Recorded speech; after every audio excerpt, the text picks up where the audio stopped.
Hey guys, this is Kieran from MSK Physio, and today we're looking at building some hip flexion capacity, particularly in the inner range. So what that means is I'm trying to build strength when the muscles are in their shortest position in the front of the hip. It's useful exercise for some entry-level rehab, maybe after a hip surgery or even after a knee surgery, just to get things moving, or for some of your office dwellers.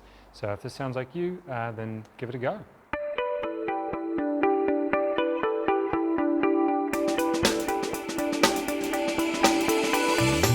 When we talk about inner range strength, we're talking about a muscle's ability to demonstrate power or force production when they're in a short position.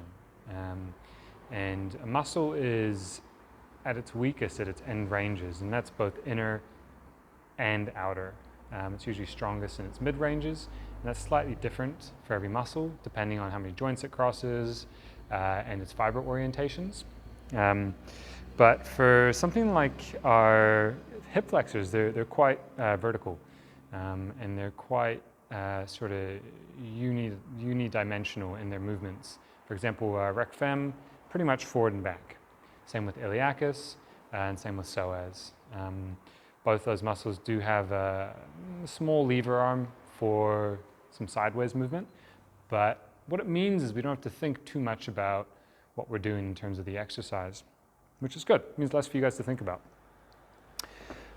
What you need to start with is a chair. Now, the higher the chair or the lower the chair, it depends if that'll be harder for you based on where your starting point is.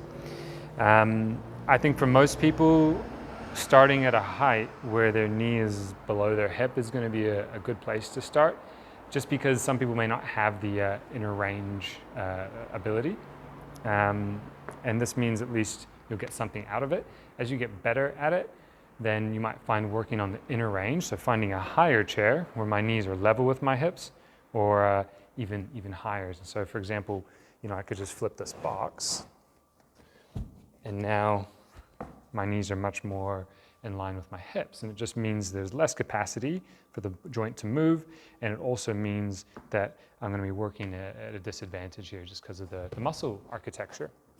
Conversely, if you went the other direction, you might find that there's an arc of acceptability, well, not acceptability as such, but an arc of performance where you improve and then you get worse. So you'd be better in these beginning ranges, and as you get up to the top, it's going to get harder. So let's just start somewhere in the middle. Very simple exercise though to execute. You're just going to sit on the box. Notice when you lift your knee, up and down, up and down.